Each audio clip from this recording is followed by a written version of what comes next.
the checks are used, people don't like it. Right, Duncan? Look, I'm leader of the government in the upper house, and we got most of our legislation, all but two things, through last time. We actually sat down and talked to the crossbench and had a good conversation. I'm confident that we can get this through the upper house. Not only that, the vote indicates that we will get 9 up this time, and 9 is the magic number for us to have the numbers if the Christian Democrats support us. And Well, Duncan, that doesn't when do give those you the numbers come numbers. through? When do we start to see the real see them feeling for tonight. when they come through? Probably about a week's time. Yeah. We'll get the an final indication. ones, but we'll have an indication on the voting. The exit poll was very close to News poll, and if it's 45, you normally lose 3 to 4% off the primary vote between the lower house and the upper house. So if you go from 45 back to 42, that's 3 above the 39% we need to get 9 up. So it's looking reasonably comfortable. So what that means is that you would feel confident you would have control in the upper house, and therefore all of this argument about the poles and wires would become academic because it would go through the upper house with your support. Exactly. It's a moot argument. We don't need a plan B. Plan A has always been good government, and we delivered good government and getting a vote because we were a good government. Well, you do need control of the upper house. We've hit the target. And we don't know that yet. Okay, so we Mike have... Baird has got 47 seats. Yep. So we, according to our numbers, have a winner, and that is the Coalition. Mike Baird re-elected as Premier of New South Wales. He's got over the line.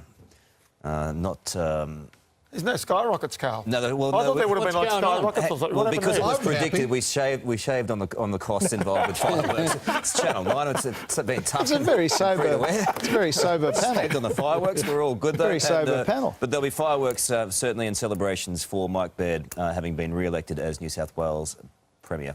Laurie, it was obviously expected. But it'll be interesting to see how it breaks down from here in terms of how significant that win is for him there and also in the upper house. Yeah, and we won't know the upper house for a while. Look, if this was a cliffhanger election, we'd have a problem, by the way, because we're not going to know about 1/5 of the votes tonight. 1/5 of the votes are postal and pre-poll. And they're not going to tell us the results tonight. The Electoral Commission is hanging on to those.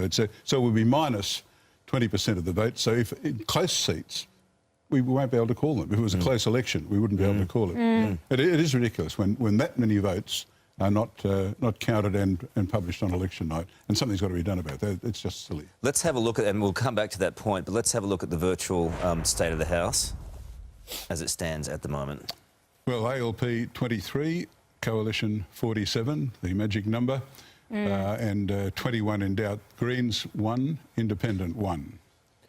Yeah, that independent would be Alex Greenwich in Yes. Sydney. Would that be right? That's That'd be right. right, wouldn't Yeah. it? Or the fellow in Lake Macquarie, Greg Piper. Greg Piper, yes. Well, you've certainly taken out more. I mean, there is some cause for celebration, albeit somewhat subdued, but there's still a little bit of a light at the end of the tunnel for your party. Oh, look, absolutely. I think that... It is Greg Piper, by the way. It is? Yes. I mean, Luke Foley, I think, ran an outstanding campaign in a very short period of time. He was relatively unknown. He was in the relative obscurity of the upper house. He'd never sat in the lower house. He'd never had that sort of publicity that you get. And he's, I think, done an outstanding job. There's no doubt, in my view, that he will be formidable over the next 4 years. He's been formidable in 83 days, but there's also no doubt at all that Mike Baird deserves due credit. I think Mike Baird did much better than Barry O'Farrell would have, and I think the Liberal Party's lucky that bottle of Grange happened. It's interesting, though, we've spent the whole night, and you're the first person to mention Barry O'Farrell, who scored that historic landslide win only 4 years ago. Just about forgotten. For Barry, he's retiring tonight, and he's getting very little he credit. deserves good wishes. No, he his deserves future. credit. But look, what's good about the election result tonight is in Australian politics, you need 2 major parties that have critical mass. I think it's actually really good for democracy. You look at what happened in Queensland, right?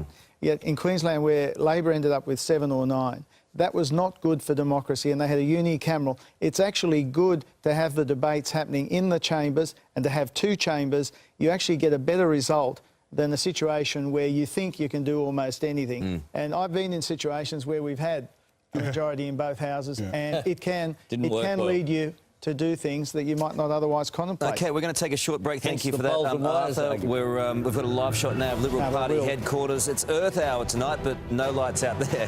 That is for certain. We'll be back with more of our coverage right after this short break. Stay with us.